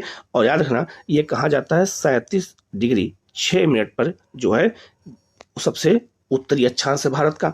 लेकिन अगर मुख्य लैंड की बात करते हैं तो मुख्य लैंड भारत में कहाँ शुरू होता है, 8 डिग्री 4 मिनट से शुरू होता है। लेकिन अगर हम अंडमान निकोबार जाएंगे तो 6 डिग्री 45 मिनट से शुरू होता है। लेकिन यहाँ 8 डिग्री 4 मिनट से शुरू होता है भारत, और 37 डिग्री 6 मिनट तक जो है भारत का ये अक्षांशीय विस्तार है। हम देशांतरीय विस्तार की बात करते हैं तो 68 डिग्री, याद रखना यहाँ बहुत इंपॉर्टेंट है, 68 डिग्री 7 मिनट से भारत शुरू होता है पश्चिम में, और पूर्व में कहाँ पहुँचता है, तो 97 डिग्री जो है 25 मिनट पर। तो ये भारत का अक्षांश और ये भारत का देशांतर कितना है, याद रखना है। इसके अलावा भारत के बीचों बीच से एक लाइन गुजरती है, इसे 82.5 अंश की देशांतर रेखा कहते हैं, और यही भारत का मानक समय है। तो भारत का मानक समय 5 राज्यों से होकर गुजरता है। कौन कौन से हैं, याद रखना, जो आपका 82.5 अंश की देशांतर रेखा या मानक समय है। और याद रखना ये 5 राज्य कौन कौन से हैं, पहला आपका है यूपी, दूसरा है आपका एमपी, तीसरा छत्तीसगढ़, इसके बाद उड़ीसा, और फिर आपका आंध्र प्रदेश। तो 5 राज्यों से 82.5 अंश की देशांतर रेखा गुजरती है, ये याद रखना है। और 8 राज्यों से कर्क रेखा गुजरती है, और कर्क रेखा और याद रखना कर्क रेखा और आपका जो है 82.5 अंश की देशांतर रेखा एक दूसरे को छत्तीसगढ़ राज्य में काटते हैं। ये भी क्वेश्चन आपसे पूछा जा सकता है। इसके अलावा भारत का जो है पूर्व और पश्चिम की अगर हम कहते हैं, पूरा पश्चिम की लंबाई कितनी है, तो 2933 किलोमीटर, और उत्तर से दक्षिण की लंबाई कितनी है, तो 3214 किलोमीटर है। तो याद रखना उत्तर से दक्षिण की लंबाई ज़्यादा है, पूर्व से पश्चिम की लंबाई कम है। ये भी आपको याद रखना होगा, ये भी क्वेश्चन आपसे एग्जाम में पूछा जा सकता है, ठीक है। हम लोग आगे बढ़ते हैं। अब हम लोग भारत के प्रमुख पठार की बात करेंगे। तो भारत में याद रखना कितने पठार हैं, उनको अलग अलग तरीके से हमें देखना है। लेकिन सबसे पहले अगर हम बात करते हैं तो भारत में 3 मुख्य पठार हैं। पहला कौन सा है? मध्यवर्ती उच्च भूमि, दूसरा आपका है पूर्वी पठार और तीसरा आपका है दक्कन का पठार। तो पठारों को जो है 3 मुख्य भाग जो है अलग अलग भागों में बांटा गया है। सबसे पहले अगर हम बात करते हैं तो एक आपका है बुंदेलखंड पठार, एक आपका है मालवा पठार, एक आपका है बघेलखंड पठार, इसे हम मध्यवर्ती उच्च भूमि कहते हैं। इसके अगर बात करते हैं तो यहाँ पे याद रखिएगा, एक आपका है यहाँ पे शिलांग का पठार और आपका ये आपका छोटानागपुर का पठार है, ठीक है। और यहाँ पर एक आपका दंडकारण्य पठार है। इन तीनों पठार को हम क्या कहते हैं? पूर्वी पठार कहते हैं, ठीक है। उसी तरह से अगर हम बात करते हैं, आगे बढ़ते हैं, तो याद रखना सबसे पहले बात करेंगे मालवा पठार की। तो मालवा पठार याद रखिएगा, ये मालवा पठार है और मालवा पठार 2 पहाड़ियों के बीच में है। उत्तर में कौन है? अरावली और दक्षिण में विंध्य पर्वत है। इसी के बीच में याद रखना मालवा का पठार है। और मालवा का पठार की विशेषता क्या है? यहाँ से नदी निकलती है, चंबल नदी इसी पठार के ऊपर से बहती है और इस पठार में जो है काली मिट्टी पाई जाती है और इस पठार में गेहूं और चने की खेती बहुत अच्छी होती है, ठीक है। इसके बाद अब यह भी याद रखिएगा कि मालवा पठार कहाँ पे है? तो अरावली और बिंद के बीच में है। ये क्वेश्चन आया हुआ है, तो आप इसको मैप के माध्यम से देखेंगे तो याद हो जाएगा। इसके बाद करते हैं बुंदेलखंड पठार की बात करते हैं। तो बुंदेलखंड पठार ये उत्तर प्रदेश और मध्य प्रदेश दोनों में है, ये आपको याद रखना है। और ये भी याद रखना है ये मध्यवर्ती उच्च भूमि का हिस्सा है और ये सूखा प्रभावित क्षेत्र है, ठीक है। इसके बाद आपका है, हम बात करते हैं दक्कन पठार की। तो दक्कन पठार की अगर हम बात करते हैं तो दक्कन पठार में याद रखना सबसे पहले बात होगी महाराष्ट्र के पठार की। महाराष्ट्र का जो पठार है, यहाँ आपका जो तेलंगाना का पठार है और यहाँ आपका है कर्नाटक का पठार है। तो हम सबसे पहले बात करेंगे महाराष्ट्र के पठार की। और महाराष्ट्र का पठार कैसे बना है? इसे हम लावा पठार कहते हैं। यहाँ काली मिट्टी पाई जाती है, इसलिए यहाँ कपास की खेती ज़्यादा होती है, फलों की खेती बहुत ज़्यादा होती है, ठीक है। तो याद रखना जो आपका ये लावा पठार का निर्माण हुआ कैसे है, इस मैप के माध्यम से समझ लेते हैं। जैसे आपका ये बात करते हैं, ये मान लीजिए प्लेट है, प्लेट के नीचे जो है जो ज्वालामुखी होता है वो बिल्कुल जो है तरल अवस्था में होता है, उसको हम मैग्मा कहते हैं। तो आंतरिक भाग में होगा तो उससे हम क्या कहेंगे? मैग्मा कहते हैं। और यही जब धरातल के ऊपर आ जाता है और फैल जाता है बिल्कुल लिक्विड में, तो उसको हम क्या कहते हैं? लावा कहते हैं। तो लावा ऊपर आके फैल जाता है, इसलिए उसको लावा पठार कहते हैं। अब आपसे पूछा जाए दोनों में ठंडा पहले कौन होगा? तो लावा जल्दी ठंडा होगा, याद रखिएगा लावा जल्दी ठंडा होगा और मैग्मा देर में ठंडा होगा। तो जब लावा जल्दी ठंडा होगा तो लावा के जल्दी ठंडा होने से जो चट्टान बनती है उसको कहते हैं बेसाल्ट चट्टान। और मैग्मा देर में ठंडा होता है तो उससे जो चट्टान बनती है वो उसे कहते हैं ग्रेनाइट की चट्टान। तो ग्रेनाइट चट्टान सबसे कठोर होती है। जो हमारे घरों में सिलबट्टे होते हैं वो ग्रेनाइट के बने होते हैं, इसलिए जितना भी मसाला हम पीसते हैं कभी उसमें पत्थर के टुकड़े शामिल मसाले में नहीं आ पाते हैं, क्योंकि वो कठोर चट्टान है। बेसाल्ट चट्टान क्या होती है? कमजोर होती है और बेसाल्ट चट्टान के टूटने से ही काली मिट्टी का निर्माण होता है, इसलिए काली मिट्टी को कई नामों से जानते हैं। तो यहाँ पर कपास की खेती ज़्यादा होती है, इसलिए उसको हम कपासी मिट्टी भी कहते हैं। और इसके मिट्टी कण छोटे होते हैं, इसलिए उसको हम रेगुर मिट्टी भी कहते हैं। काली मिट्टी को इसे हम लावा मिट्टी भी कहते हैं, ठीक है, या इसे हम बेसाल्ट मिट्टी भी कहते हैं। तो काली मिट्टी याद रखना ये पूरा। और जो महाराष्ट्र का पठार है ये इसी उत्पत्ति ऐसे ही हुई है। तो महाराष्ट्र पठार में इसीलिए ऊपरी भाग में काली मिट्टी पाई जाती है, ये बातें आपको याद रखना है, ठीक है। इसके बाद आगे बढ़ते हैं, मेघालय के पठार की बात करते हैं सबसे पहले। तो मेघालय का पठार याद रखना, यहाँ देखना ये आपका मेघालय का पठार है, ये आपका छोटानागपुर का पठार है। तो इसके बीच में गैप है, उसको हम मालदा गैप कहते हैं, ये आपको याद रखना है। तो अगर आप पूछा जाए मालदा गैप जो है किन 2 पठारों के बीच में है, तो याद रखना मेघालय के पठार में और छोटानागपुर के पठार के बीच को हम मालदा गैप कहते हैं। और मालदा गैप से ही गंगा और ब्रह्मपुत्र नदियाँ बहती हैं। इसके अलावा एक बात और आप याद रखिएगा, ये मालदा गैप को एक नाम से और जानते हैं, जो आपका गारो, ये आपका जो मेघालय का पठार है यहाँ पर एक गारो पहाड़ी है और यहाँ राजमहल की पहाड़ी है आपका। कहाँ पर? तो झारखंड में। तो झारखंड में और यहाँ पर जो आपका राजमहल और गारो है, जिसे राजमहल गारो हिल भी जो है गैप भी कहते हैं। राजमहल गारो गैप कहें इसको, और चाहे इसको हम मालदा गैप कहें। तो अगर पूछा जाए मालदा गैप या गारो आपका राजमहल जो गैप है वो किन 2 पठारों के बीच में है, तो छोटानागपुर के पठार में और मेघालय के पठार में के बीच में है, ये आपको याद रखना है। अब बात करते हैं दक्कन पठार की। तो दक्कन पठार में मैंने महाराष्ट्र पठार के बारे में बता दिया है। ये आपका ये तेलंगाना का पठार है और ये आपका कर्नाटक का पठार है। तो ये आपका दक्कन पठार के हिस्से में 3 पठार शामिल होते हैं, तीनों को आप अच्छे से याद रखेगा।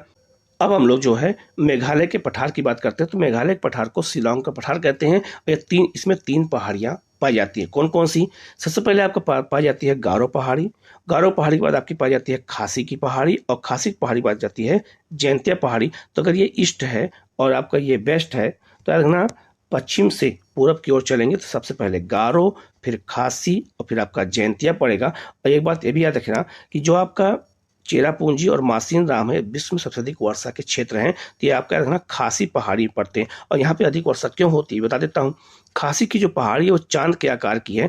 जब मानसूनी हवाएं आती हैं तो मानसूनी हवाएं आने के बाद इसी जो है चांद जैसी पहाड़ी के बीच में यहाँ फंस जाती हैं, इसलिए यहीं पर वर्षा कर देती हैं और बादल बाहर की ओर निकल नहीं पाता, इसीलिए इसे मेघालय कहते हैं, मेघों का घर भी कहते हैं।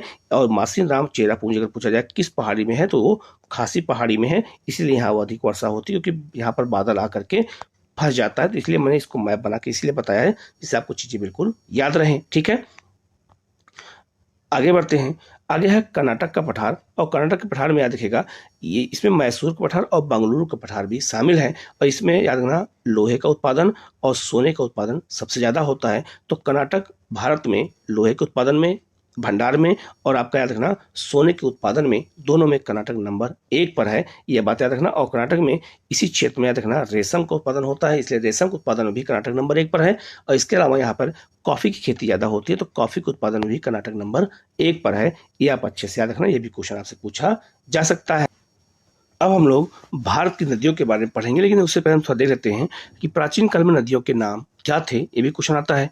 जैसे चेनाब को अस्किनी कहते थे, रावी को हम परशुनी कहते हैं, इसी नदी किनारे 10 साल युद्ध हुआ था। ब्यास को बिपाशा कहते थे, सतलज को जो है सुतुद्री कहते थे, गंडक को सदानीरा कहते थे। इसके अलावा जो काबुल नदी है आपकी, ठीक है, तो काबुल नदी को क्या कहते थे ये भी याद रखना। काबुल को कुंभा कहा जाता था वैदिक काल में। जो है कोरन नदी जो आज बहती है अफगानिस्तान में, उसे हम कुरुमु कहते थे। गोमल को हम गोमती कहते थे, घग्गर को जो है दुंदती नदी कहते थे, और स्वात नदी जो है किसे कहते थे उस समय, जो है सुवास्तु को, और झेलम को बितस्ता कहते थे। तो ये भी नाम याद रखना, ये भी क्वेश्चन आपसे पूछा जा सकता है। आगे बढ़ते हैं हम लोग। अब हम बात करते हैं, सबसे पहले पंच प्रयाग की बात कर लेते हैं। तो यहाँ पंच प्रयाग कौन कौन से हैं? सबसे पहले आपका है देव प्रयाग, फिर आपका है, अगर हम साउथ से नॉर्थ की ओर चलते हैं, सबसे पहले आपका देव प्रयाग, फिर आपका है रुद्र प्रयाग, फिर आपका है कर्ण प्रयाग, फिर आपका है नंद प्रयाग, फिर आपका है विष्णु प्रयाग है। तो ये कौन कौन से प्रयाग में कौन कौन नदियाँ मिलती हैं, ये भी क्वेश्चन आपसे पूछा जाता है। अगर हम नॉर्थ से चलते हैं तो याद रखना नदी है अलकनंदा। अलकनंदा में ही सब नदियाँ आकर के मिलती हैं, तो इसमें मुख्य नदी अलकनंदा ही है जिसमें सारे प्रयाग बनते हैं, और उसमें अलग अलग नदियाँ आकर के मिलती हैं। जैसे अगर हम बात करते हैं तो याद रखना अलकनंदा में जब धौली गंगा मिलती है, जहाँ पे मिलती है उसे हम क्या कहते हैं, विष्णु प्रयाग कहते हैं। तो विष्णु प्रयाग में अलकनंदा से धौली गंगा मिलती है। और नदी जब नीचे की उतरती है तो एक आता है नंद प्रयाग, और नंद प्रयाग में अलकनंदा से नंदाकिनी नदी मिलती है, तो उसे हम नंद प्रयाग कहते हैं। और नीचे की ओर हम आएंगे तो याद रखना इसके बाद आपका पड़ता है आपका जो है क्या, तो कर्ण प्रयाग पड़ता है। और कर्ण प्रयाग में याद रखना नदी है आपका अलकनंदा, और आपका यहाँ पर पिंडा नदी आके जब मिलती है तो उसे हम क्या कहते हैं, कर्ण प्रयाग कहते हैं। फिर आगे बढ़ते हैं, अलकनंदा में जब याद रखना रुद्र प्रयाग में मंदाकिनी नदी मिलती है जो आपका केदारनाथ से आती है, तब उसको हम क्या कहते हैं, यहाँ पर रुद्र प्रयाग कहते हैं। और फिर इसके बाद रखना अलकनंदा जब आगे आती है और इसमें जो है रखना भागीरथी आके नदी मिल जाती है देव प्रयाग में, तब नदी हो जाता है, इसका नाम हो जाता है गंगा हो जाता है। तो गंगा नाम कहाँ पड़ता है, देव प्रयाग में, जब अलकनंदा और भागीरथी आपस में आकर के मिलते हैं। यहाँ पे याद रखिएगा ये 4 ग्लेशियर मैंने अभी आपको बताया था। तो बद्रीनाथ से नदी निकलती है अलकनंदा, केदारनाथ से निकलती है मंदाकिनी, गंगोत्री से निकलती है आपका भागीरथी, और यमुनोत्री से निकलती है यमुना नदी निकलती है, याद रखना है। याद रखना जो आपका गंगोत्री से नदी निकलती है भागीरथी और आपका अलकनंदा के मिलने से ही या क्या देव प्रयाग में नदी का नाम हो जाता है गंगा। ठीक है, ये बात यहाँ आपको ये भी याद रखना है। यहाँ एक टेहरी बांध है, तो टेहरी बांध याद रखना भागीरथी और भीलगंगा नदी के संगम पर है, ये भी याद रखना। ये भी क्वेश्चन पूछा गया है कि टेहरी बांध किन दो नदियों के संगम पर है, तो याद रखना ये भागीरथी और भीलगंगा के संगम पर है। ये सबसे बड़ा गुरुत्व बांध है भारत का, ये भी आपको याद रखना है। ठीक है, तो याद रखना कौन कौन से प्रयाग हैं, तो याद रखना उसमें सबसे, अगर साउथ में चलते हैं तो देव प्रयाग, फिर आपका रुद्र प्रयाग, फिर कर्ण प्रयाग, फिर नंद प्रयाग, और फिर आपका कौन सा है, विष्णु प्रयाग है। इन सब प्रयाग को आपको याद रखना पड़ेगा, ये भी क्वेश्चन एग्जाम में आपसे पूछा जाता है। अब हम बात करते हैं गंगा नदी अपवाह तंत्र की। तो गंगा नदी अपवाह तंत्र को आप देख सकते हैं। गंगा नदी आपका कहाँ निकलती है? गोमुख से निकलती है और आपका भागीरथी के नाम से निकलती है। ये उत्तर प्रदेश, उत्तराखंड, उत्तर प्रदेश, बिहार और आपका झारखंड और पश्चिम बंगाल में बहते हुए ये पद्म जो है क्या कहते हैं, पद्मा के नाम से बांग्लादेश में प्रवेश करती है और मेघना के नाम से नदी कहाँ गिरती है? बंगाल की खाड़ी में सुंदरबन डेल्टा बनाती है। ठीक है, तो ये बात याद रखना, ये बहुत महत्वपूर्ण है। तो गंगा नदी में कौन कौन नदियां जो हैं दाईं और बाईं ओर से मिलती है, सब क्वेश्चन पूछा जाता है। हम सबको एक तरफ से देखेंगे। तो जो गंगा नदी याद रखना, ये अगर ये इधर से इधर की ओर ऐसे बहती है तो जो ये वाला क्षेत्र है इसको हम क्या कहते हैं? बायां क्षेत्र कहते हैं और इसको हम दायां क्षेत्र कहते हैं। तो जो नदियां इधर से मिलती है उसको हम बाईं साइड नदी कहते हैं और जो नदी इधर से मिलती है उसको हम दाईं साइड नदी कहते हैं। तो आप यह क्रम दे सकते हैं। इसको हम और तरीके से देखेंगे, जैसे रामगंगा, गोमती, घाघरा, गंडक, कोसी, महानंदा, ये सब जो है बाएं तरफ से गंगा में आके मिलती हैं। और अगर हम दाएं तरफ से बात करते हैं तो यहाँ पे आपका याद रखना चंबल है। चंबल किसकी साइड नदी है? यमुना की साइड नदी है। तो यमुना हो गया, टोंस हो गया, सोन हो गया, इन हुगली हो गया, ये सब बाएं दाएं तरफ से आकर के किससे मिलती हैं? गंगा में मिलती हैं। ठीक है, इसके हम आपको यहाँ ब्रह्मपुर नदी के बारे में थोड़ा बता देते हैं। ब्रह्मपुर नदी याद रखिएगा, ये आपका ब्रह्मपुर नदी है। तो ब्रह्मपुर नदी कहाँ से निकलती है? यह मानसरोवर झील के पास तिब्बत से निकलती है। इसे सांगपो के नाम से जानते हैं। नदी जब यहाँ यू टर्न लेती है तो इसे अरुणाचल प्रदेश में दिहांग कहते हैं, इसे असम में ब्रह्मपुत्र कहते हैं और ये बांग्लादेश में इसको हम जमुना कहते हैं। और यही जमुना नदी जब आके गंगा मिल जाती है, गंगा का नाम पद्मा हो जाता है। और नदी यहाँ नदी है बहती है बराक, और जब बराक नदी आकर के पद्मा में मिलती है तो गंगा का नाम मेघना हो जाता है। तो ये बात याद रखना, गंगा नदी भागीरथी के नाम से निकलती है और मेघना के नाम से सुंदरबन का डेल्टा बनाती है। तो बीच में ही गंगा इसका नाम पड़ता है, लेकिन याद रखना लास्ट में इसको मेघना कहते हैं और ऊपर इसको क्या कहते हैं? भागीरथी कहते हैं। तो इसको अच्छे से याद रखना। और याद रखना जो ब्रह्मपुर नदी है उसको हम तिब्बत में सांगपो, अरुणाचल प्रदेश में दिहांग, असम में ब्रह्मपुत्र और याद रखना बांग्लादेश में जमुना कहते हैं। तो जहाँ जहाँ बहती है उसको हम अलग अलग नाम से जानते हैं। इसको आप अच्छे से याद रखिएगा, यह भी क्वेश्चन आपसे पूछा जा सकता है। ठीक है, अब बात करते हैं गंगा की सहायक नदियों की बात करते हैं। तो गंगा की बाईं सहायक नदियां कौन कौन सी हैं और दाएं सहायक नदियां कौन कौन सी हैं, याद हो जाएगा। तो बाईं तरफ से कौन मिलती है? रामगंगा, गोमती, घाघरा, गंडक, बूढ़ी गंडक, कोसी, महानंदा और ब्रह्मपुत्र नदी। तो ब्रह्मपुत्र को हम क्या कहते हैं? जमुना कहते हैं, जो कहाँ मिलती है? आकर के बांग्लादेश में। दाएं सहायक नदियों की बात करते हैं तो यमुना, टोंस, सोन, पुनपुन, फल्गु, दामोदर और अजय, ये सब जो है दाएं तरफ से आकर किससे मिलती हैं? गंगा में मिलती हैं। ठीक है, इसके बाद बात करते हैं हम लोग सिंधु नदी की बात करते हैं। तो सिंधु नदी याद रखिएगा, इसकी जो है बाईं सहायक नदियां कौन कौन सी हैं और दाएं सहायक नदियां कौन कौन सी हैं। तो बाईं सहायक नदियों की अगर बात करते हैं तो सतलज, ब्यास, रावी, चेनाब और झेलम, जास्कर, सोहन जो है, सियांग और सिगार, ये नदियां कौन कौन सी हैं? तो ये सब बाएं तरफ से मिलती हैं। दाएं तरफ से कौन कौन मिलती हैं? स्योक, काबुल, कुर्रम, तोची, गोमल और गिलगित। तो याद रखना जो आपका काबुल और कुर्रम है ये अफगानिस्तान से आकर के बह के यहाँ मिलती हैं। यहाँ एक बात ध्यान देने वाली बात यह है कि जो नदी है सतलज, ब्यास, रावी, चेनाब और झेलम, इन पांचों को पंचनद कहा जाता है। इसी भूमि को पंजाब कहा जाता था। तो पंचनद में ये 5 नदियां आती हैं, ये भी याद रखना, इसमें सिंधु शामिल नहीं है। ठीक है, आगे बढ़ते हैं। अब यहाँ देख सकते हैं सिंधु नदी को हम अगर देखते हैं तो सिंधु नदी याद रखेगा, याद रखना ये कहाँ से निकलती है? तो याद रखना ये मैंने आपको ऊपर भी बताया था, सिंधु नदी जो है कहाँ निकलती है? मानसरोवर झील से निकलती है। और ये आपका कहाँ बहती है? तो याद रखना ये आपका लद्दाख में बहते हुए ये कहाँ पहुँचती है? तो याद रखना यहाँ पर पर्वत कौन सा मैंने बताया था आपका? तो यहाँ पर पर्वत है आपका लद्दाख और यहाँ जास्कर है। तो लद्दाख और जास्कर के बीच से निकल करके ये पाकिस्तान में प्रवेश करती है और आकर के ये कहाँ गिरती है? तो ये गिरती है आपका जो है अरब सागर में।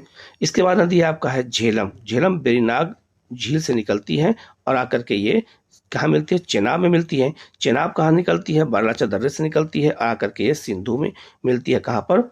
जो है पाकिस्तान में। फिर इसके बाद आपका नदी है रावी, रावी के बाद ब्यास और ब्यास के बाद आपका है सतलज। तो इन नदियों को हमें याद रखना बहुत इंपॉर्टेंट है और याद रखना इन्हीं को हम पंचनद कहते हैं। कौन कौन सी? तो देखो यहाँ लिखा है पंचनद कौन किसे कहते हैं? सतलज, ब्यास, रावी, चेनाब और झेलम को। इसी क्षेत्र को हम पंजाब कहते हैं क्योंकि 5 नदियों की भूमि को पंजाब कहा जाता है।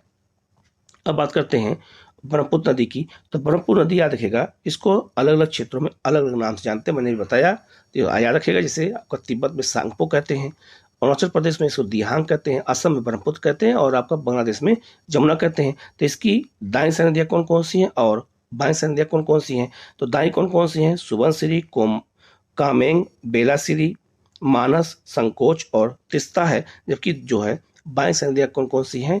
तो देखना दिबांग है, लोहित है, दीखू है, धनसिरी है और कापली है। ये आपको ये भी याद रखना है कौन सी दाईं और कौन सी बाईं ओर से आती हैं।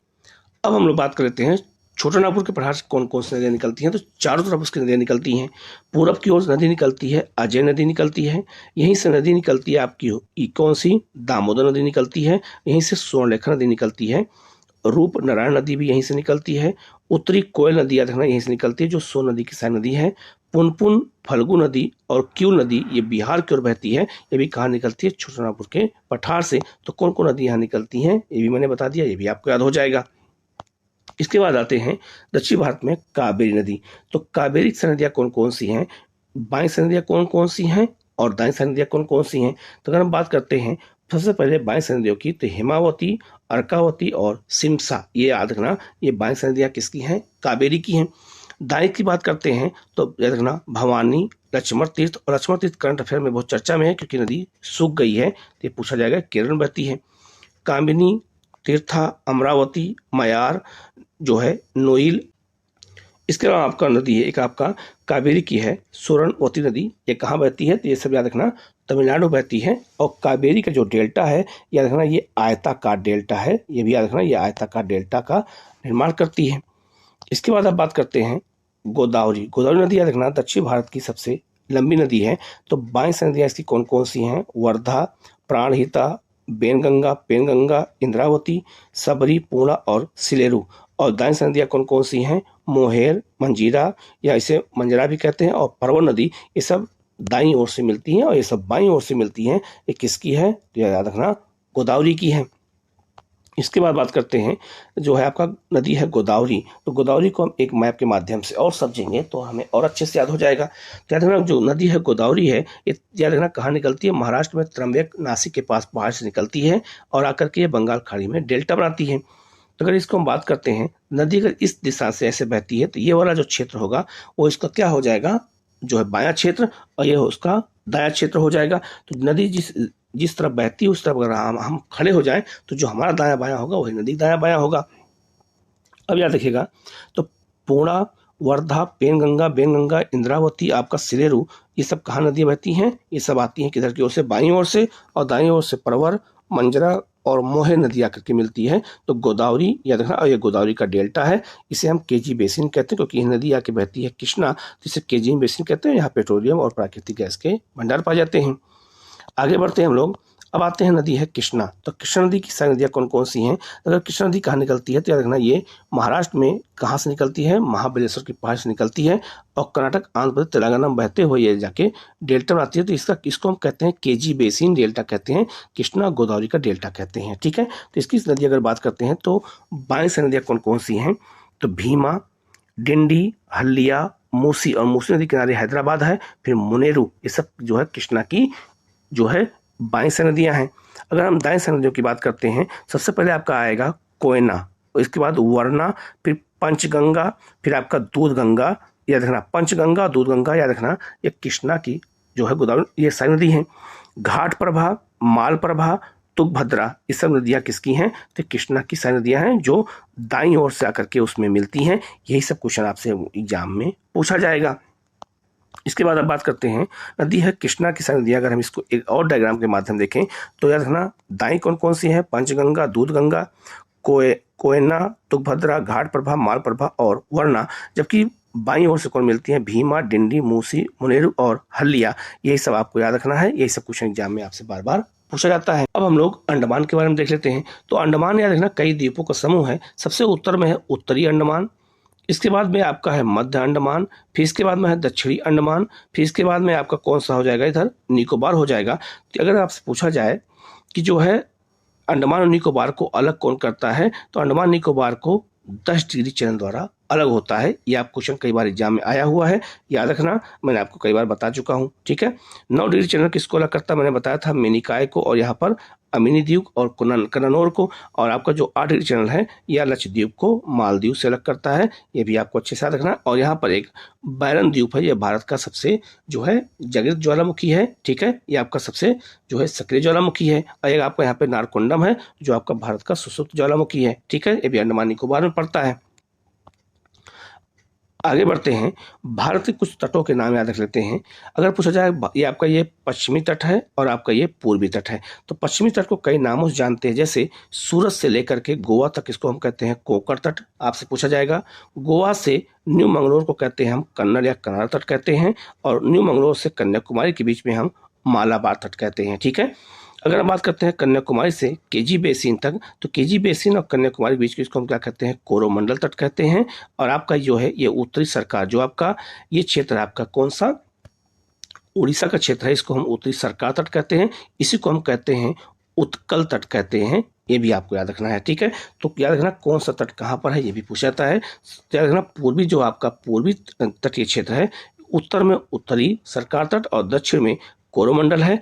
इधर 3 तट है आपका, एक कोंकण तट, कन्नड़ या कनारा तट और मालाबार। और किस किस शहर की सीमा से उसका नाम रखा गया, ये भी याद रखना। मैं एक बार दोबारा बता देता हूँ, सूरत से गोवा के बीच में कोंकण तट, सूरत से न्यू मंगलोर के बीच में कन्नड़ या कनारा तट, और न्यू मंगलोर से आपका कन्याकुमारी तक मालाबार तट पड़ता है। 3 तटों के नाम याद रखना, ये भी एग्जाम में आपसे क्वेश्चन पूछा जाता है।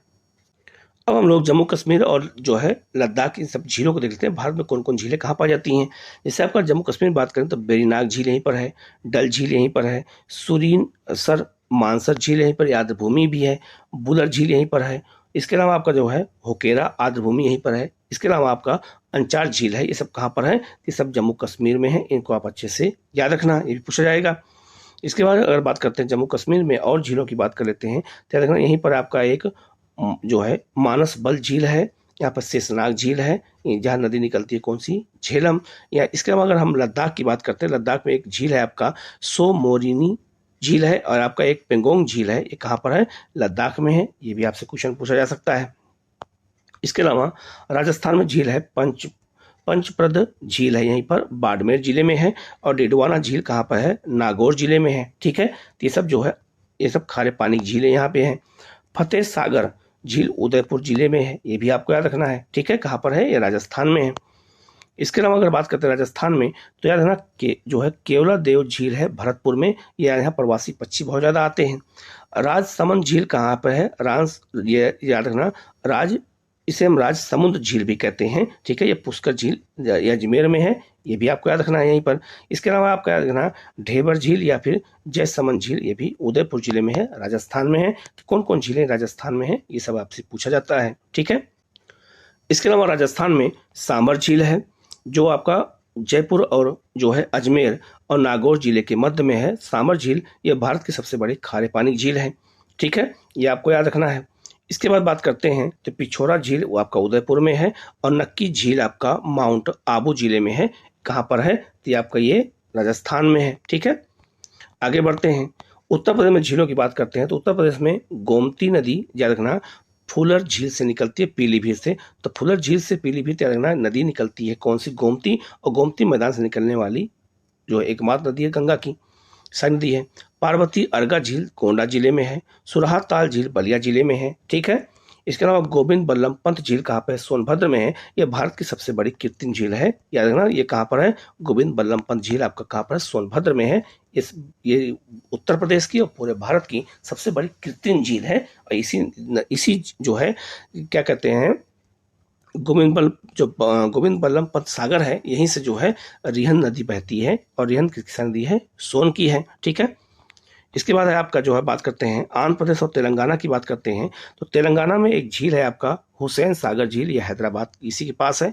नागार्जुन सागर बांध बनाया गया है, याद रखना ये तेलंगाना और किसकी सीमा पर है, तो याद रखना ये आंध्र प्रदेश की सीमा पर है। इसके अलावा याद रखना यहाँ पर कोलेरू झील है, ये आर्द्रभूमि भी है।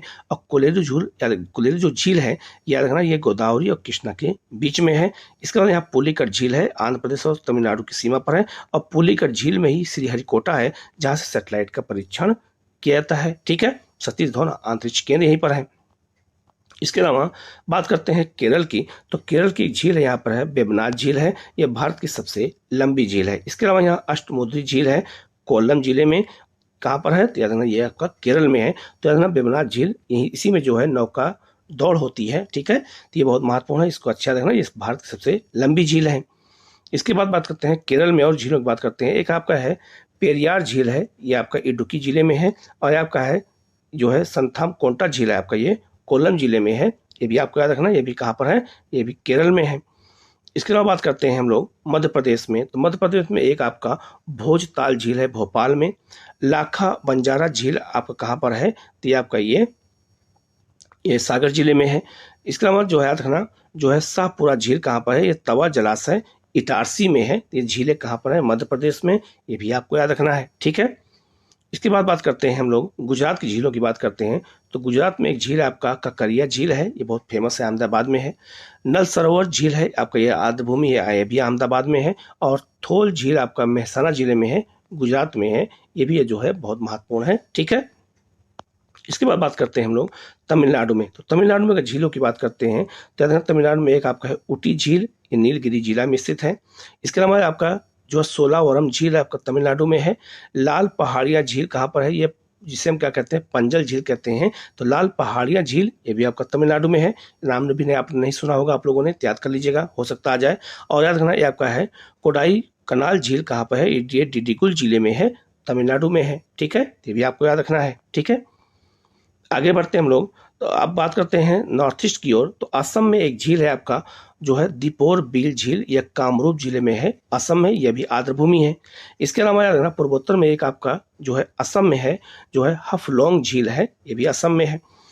मणिपुर में कौन है, लोकटक झील है, और लोकटक झील में याद रखना एक नेशनल पार्क बनाया गया जो राष्ट्रीय नेशनल पार्क है और झूलता हुआ नेशनल पार्क कहते हैं, तो याद रखना उसका नाम है केबुल लामजाओ। तो केबुल लामजाओ याद रखना लोकटक झील के अंदर मणिपुर में एक नेशनल पार्क है, याद रखना इस झील के बिल्कुल बीच में है, इसे हम तैरता हुआ नेशनल पार्क कहते हैं। और त्रिपुरा में है आपका रुद्र सागर झील है, ये भी आर्द्रभूमि घोषित किया गया है, तो ये आपका कहाँ पे है, रुद्र सागर कहाँ पे है, त्रिपुरा में है, ठीक है। अब बात करते हैं भारत की मिट्टी की बात कर लेते हैं यहीं पर, बाकी आपको पता होगा मैंने मिट्टी का पूरा चित्र पढ़ाया था। तो भारत में टोटल 8 प्रकार की मिट्टी पाई जाती है। सबसे पहले बात करते हैं, सबसे नंबर 1 पर है आपका है पर्वतीय मिट्टी जो आपका हिमालय क्षेत्र में पाई जाती है, ठीक है। दूसरा आपका है जलोढ़ मिट्टी, सबसे उपजाऊ मिट्टी है, तो जो आपका ये वाला क्षेत्र है इसको हम क्या कहते हैं, खादर मिट्टी, और ये आपका बांगर मिट्टी, सबसे उपजाऊ मिट्टी यही है। फिर आपका लेटराइट मिट्टी वहाँ पाई जाती है जहाँ पे सबसे अधिक वर्षा होती है, उसको वहाँ पे हम लेटराइट मिट्टी जो है क्षेत्र मानते हैं। तो आपका ये पश्चिमी घाट और आपका नॉर्थ ईस्ट में लेटराइट मिट्टी पाई जाती है जहाँ सबसे अधिक वर्षा होती है। फिर लाल पीली मिट्टी पाई जाती है जहाँ पे खनिज संसाधन ज़्यादा पाए जाते हैं, वो लाल पीली मिट्टी का क्षेत्र है। और आपका जो है ये मालवा पठार से लेकर दक्कन के पठार तक ये आपका महाराष्ट्र में काली मिट्टी का क्षेत्र है। तो कौन कौन सी मिट्टी पाई जाती है मैंने बता दिया है। इसके अलावा दलदली मिट्टी पाई जाती है, लवणीय और क्षारीय मिट्टी पाई जाती है। तो लवणीय मिट्टी सबसे अधिक गुजरात में पाई जाती है और क्षारीय मिट्टी सबसे अधिक उत्तर प्रदेश में पाई जाती है, क्योंकि यहाँ पे नहर सिंचाई ज़्यादा होती है, और जहाँ नहर सिंचाई ज़्यादा होती है वहीं पर क्षारीय मिट्टी पाई जाती है। और लवणीय और क्षारीय मिट्टी को समाप्त करने के लिए जिप्सम मिला करके उसको ठीक कर लिया जाता है, ठीक है। अब बात करते हैं जलोढ़ मिट्टी भारत में कहाँ कहाँ पाई जाती है। तो जलोढ़ मिट्टी याद रखना कहाँ कहाँ पाई जाती है, ये आपका है ब्रह्मपुत्र घाटी में पाई जाती है। आपका जो है सतलज का मैदान यहाँ पाई जाती है, और आपका ये गंगा का मैदान है, गंगा के मैदान में भी कौन मिट्टी पाई जाती है, जलोढ़ मिट्टी पाई जाती है। तो जलोढ़ मिट्टी याद रखना जो आपका ये बिहार का क्षेत्र है, बंगाल का क्षेत्र है और पूर्वी उत्तर प्रदेश है, यहाँ खादर मिट्टी पाई जाती है, क्योंकि यहाँ प्रत्येक वर्ष बाढ़ आती है। और जो आपका ये सबसे उपजाऊ मिट्टी भी है, और आपका ये क्षेत्र है बांगर मिट्टी का है। लेकिन अगर आपसे पूछा जाए कि क्या जलोढ़ मिट्टी दक्षिण भारत में पाई जाती है, बिल्कुल पाई जाती है। तो देखना जो आपका ये पूर्वी तटीय मैदान है, तो पूर्वी तटीय मैदान में जो आपका ये महानदी का डेल्टा है, कृष्णा का डेल्टा, गोदावरी का डेल्टा है और कावेरी डेल्टा है, यहाँ भी जलोढ़ मिट्टी पाई जाती है। तो भारत में सबसे अधिक मिट्टी कौन सी पाई जाती है, जलोढ़ मिट्टी पाई जाती है, ये आपको अच्छे से याद रखना है, ठीक है। इसके बाद बात करते हैं भारत में काली मिट्टी कहाँ पाई जाती है। तो काली मिट्टी याद रखेगा गुजरात, महाराष्ट्र और उत्तरी कर्नाटक में पाई जाती है, और मालवा के पठार में पाई जाती है। तो इस क्षेत्र में कपासी जो है मिट्टी कहते हैं, क्योंकि यहाँ कपास का उत्पादन ज़्यादा होता है, गन्ने का उत्पादन ज़्यादा होता है, यहाँ फलों का उत्पादन ज़्यादा होता है। तो ये मिट्टी बहुत ज़्यादा उपजाऊ है, इसके बारे में आप अच्छे से याद रखिएगा, ठीक है।